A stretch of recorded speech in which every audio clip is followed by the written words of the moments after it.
7 number quality speciality হচ্ছে আল্লাহ রাব্বুল আলামিন এই পৃথিবীতে যত নবী রাসূল পাঠিয়েছেন প্রত্যেক নবী রাসূলকে 3টা জিনিস দিয়েছেন। বলেন কয়টা? এগুলো সবক আমার প্রিয় ভাইরা, কয়টা জিনিস? প্রত্যেক নবীকে আল্লাহ তাআলা 3টা জিনিস দিয়েছেন। নাম্বার 1, আল্লাহ পাক প্রত্যেক নবীকে ওহী দিয়েছেন। কি দিয়েছেন? জোরে বলেন। ওহী দিয়েছেন। প্রত্যেক নবীর উপর ওহী নাজিল হয়েছে। 2 নাম্বার হুসনুল খুলুক, এনার বিউটি। প্রত্যেক নবীকে আল্লাহ তাআলা উন্নত কোয়ালিটির চরিত্র দিয়েছেন। সুবহানাল্লাহ।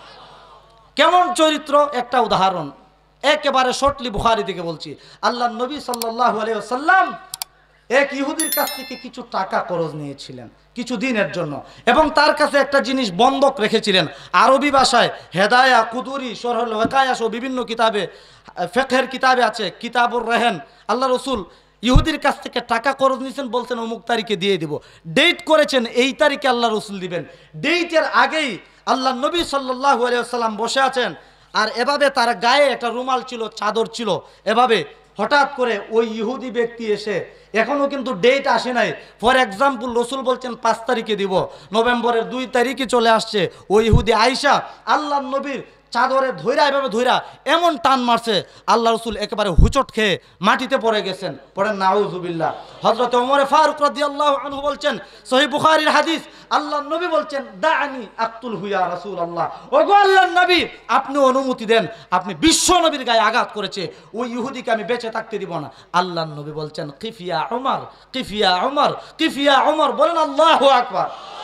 আল্লাহর নবী বলেন না রে উমর, বুইস্তু, বুখারীর হাদিস, বুইস্তু লিউতাম্মিমা মাকারিমাল আখলাক। আমি তো সেই নবী যে আমাকে আঘাত করবে আমি তার পিঠে হাত বুলিয়ে বলবো তুমি কষ্ট পেয়েছো। সুবহানাল্লাহ। মারলো সে, রসুল বলেন তুমি কষ্ট পেয়েছো, মারছো যে আমাকে, তোমার কষ্ট হয়েছে।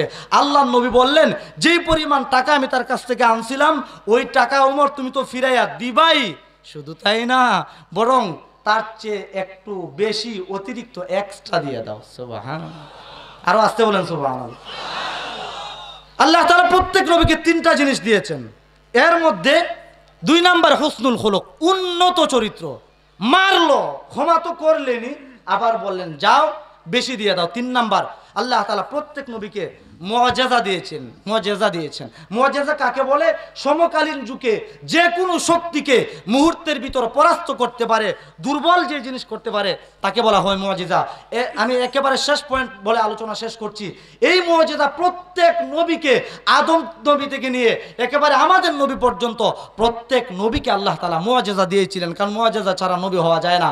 আমার প্রিয় ভাইরা, আল্লাহ তাআলা মুসা আলাইহিস সালাতু ওয়াস সালামকে মুআজিজা দিয়েছিলেন, লাঠি। আপনারা জানেন আল্লাহ তাআলা বলছেন ওয়ামা তিলকা বিয়ামিনিকা ইয়া মুসা, হে মুসা তোমার ডান হাতে কি? বলছে কালা হিয়া আসাই। হুজুর আল্লাহ তাআলা এটা লাঠি। আল্লাহ বলছেন হ্যাঁ লাঠি তো ঠিকই, কিন্তু এটার ভিতরে আরেকটা ক্ষমতা আছে, সেটা তুমি জানো না। আলকি আসাক, তোমার লাঠিটা হাত থেকে ফেলে দাও। হযরত মুসা আলাইহিস সালাতু ওয়াস সালাম লাঠি ফেলে দিলেন।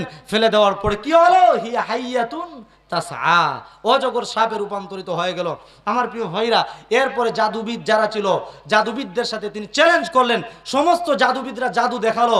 এরপরে হযরত মুসা আলাইহিস সালাতু ওয়াস সালাম বললেন এবার আমি আমার এই যে মুআজিজা দেখাবো। হযরত মুসা আলাইহিস সালাম হাত থেকে লাঠি ফালাইয়া দিলেন। ওই জাদুঘরেরা জাদুর মাধ্যমে যে জিনিসগুলোকে সাপ, ভাল্লুক, সাপ বানাইছিল, মুসা আলাইহিস সালাতু ওয়াস সালাম লাঠি মাটিতে ফালাইলেন। ফালানোর সাথে সাথে ওই লাঠি হা করে ওই জাদুবিদরা যত জাদু করে জিনিস বানিয়েছিল মুহূর্তের ভিতরে ওই সাপ হা করে গিলে ফেলছে। সুবহানাল্লাহ। তখন জাদুঘরেরা বলে আমরা যা বানাইছি তা তো জাদু অবশ্যই, কিন্তু মুসা আলাইহিস সালাতু ওয়াস সালাম যেটা দেখাইলো এটা জাদু না, কারণ জাদু হইলে তো খাইতে পারতো না এগুলো, কারণ জাদুর জিনিস জাদু খাইতে পারে না। বোঝা গেল এটা জাদু না, এটা হয় জাদুর বাবা অথবা দাদা, ঠিক কিনা? আমার প্রিয় ভাইরা, মুসা আলাইহিস সালাতু ওয়াস সালামকে আল্লাহ তাআলা মুআজিজা দিয়েছেন। হযরত দাউদ আলাইহিস সালাতু ওয়াস সালামকে মুআজিজা দিয়েছেন। এত সুন্দর সুললিত কণ্ঠে, সুরের লহরীতে ঝংকারে এত সুন্দর জাবুর তেলাওয়াত করতেন। হাদিসের ভিতরে এসেছে জাবুরের তেলাওয়াত শুনে, দাউদ আলাইহিস সালামের তেলাওয়াত শুনে উড়ন্ত পাখিরা উড়া বন্ধ করে দিয়ে চতুর্পাশে বসে জাবুরের তেলাওয়াত শুনতো। সুবহানাল্লাহ। এরপরে শুধু তাই না, দাউদকে আল্লাহ তাআলা আরেকটা মুআজিজা দিয়েছেন। 22 নম্বর বা 8 নম্বর পৃষ্ঠা আলান্না লাহুল হাদিদ। হযরত দাউদ আলাইহিস সালাম, আমার প্রিয় ভাইরা, লোহাকে যদি গলাতে হয় তাহলে আগুন দিয়ে পুড়াতে হয়। আগুন দিয়ে পুরানো ছাড়া লোহা গলানো যায় না। কিন্তু আল্লাহ তাআলা তাকে মুআজিজা দিয়েছিলেন। হযরত দাউদ আলাইহিস সালাতু ওয়াস সালাম যখনই তিনি এই লোহাকে হাতের ভিতর নিয়ে চাপ দিতেন, সাথে সাথে ওই লোহা গলে গলে পানির মতো হাতের আঙ্গুল দিয়ে ফাঁক দিয়ে পড়তো। সুবহানাল্লাহ। এরপরে হযরত সুলাইমান আলাইহিস সালাতু ওয়াস সালাম আল্লাহ তাআলা তাকেও মুআজিজা দিয়েছেন। কিভাবে? তিনি এক তক্তায় বসতেন, ইঞ্জিন ছাড়া, মেশিন ছাড়া, শুধুমাত্র সকালবেলা তক্তার উপরে বসতেন, মুহূর্তের ভিতরে 1 মাসের পথ অতিক্রম করতেন। সুবহানাল্লাহ। আমার প্রিয় ভাইরা, ঈসা আলাইহিস সালাতু ওয়াস সালামকে আল্লাহ তাআলা মুআজিজা দিয়েছেন। কি মুআজিজা দিয়েছেন? ঈসা আলাইহিস সালাম জন্ম অন্ধের চোখে যদি হাত বুলাইতেন, সাথে সাথে সুস্থ হয়ে যেত, ভালো হয়ে যেত। প্রত্যেক নবীকে আল্লাহ তাআলা মুআজিজা দিয়েছেন। প্রত্যেক নবী তার মুআজিজা নিয়ে কবরে চলে গেছে। নবী যখন চলে গেছে, মুআজিজাও চলে গেছে। কিন্তু আল্লাহ তাআলা বলেন, আমার নবী মুহাম্মদুর রাসূলুল্লাহকে, আমাদের প্রধান মেহমান চলে এসেছেন, আমরা একটা তাকবীর দেই, লিল্লাহে তাকবীর।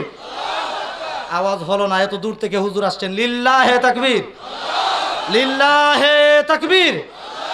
যুক্তিবাদী সাহেবের আগমন, শুভেচ্ছার স্বাগতম। অত্র এলাকাবাসীর পক্ষ থেকে লিল্লাহে তাকবীর। হযরত চলে এসেছেন, আমি আলোচনা শেষ করব না। আমি শুধু এই কথাটা বুঝাতে চাই, আমার প্রিয় ভাইরা, আল্লাহ তাআলা আমার নবীকে যে মুআজিজা দিয়েছেন, সেই মুআজিজা হচ্ছে মহাগ্রন্থ আল কোরআন। আল্লাহ তাআলা বলেন, এই মুআজিজা নবী চলে যাওয়ার সাথে সাথে শেষ হয়ে যায় নাই। এই দুনিয়া থাকবে যতদিন আমার নবী বিশ্ব নবীর মুআজিজা থাকবে। আল্লাহ তাবারাকা ওয়া তাআলা, মেহমান আসার পরে কথা বলা বেয়াদবি। আল্লাহ তাআলা আমরা যা আলোচনা করলাম সবগুলোর উপর আল্লাহ তাবারাকা ওয়া তাআলা আমাকে, আপনাকে, সবাইকে আমল করবার তৌফিক দান করেন। মুআজ্জাজ মেহমান, আমাদের প্রধান, আজকের মধ্যমণি, আজকের মাহফিলের যিনি মধ্যমণি, আমাদের মেহমান চলে এসেছেন, যুক্তিবাদী হুজুর হাফিজাহুল্লাহ বারাকাল্লাহু তাআলা ফি হায়াতিহি। আমরা দোয়া করি প্রাণ ভরে, আল্লাহ তাআলা যেন হুজুরের ছায়া আমাদের উপর দীর্ঘ করে দেন। পড়েন আমিন। আল্লাহ তাবারাকা ওয়া তাআলা হুজুরে নাফাআনাল্লাহু বিফুয়ুযিহি ওয়া খিদমাতিহি। আল্লাহ তাআলা আমাদের সবাইকে হযরতের কথা শেষ পর্যন্ত শুনে আমল করার তৌফিক দান করেন। আমিন। ওয়া আখিরু দাওয়ানা আলহামদুলিল্লাহি রাব্বিল আলামিন। আসসালামু আলাইকুম ওয়া রাহমাতুল্লাহি ওয়া বারাকাতুহু।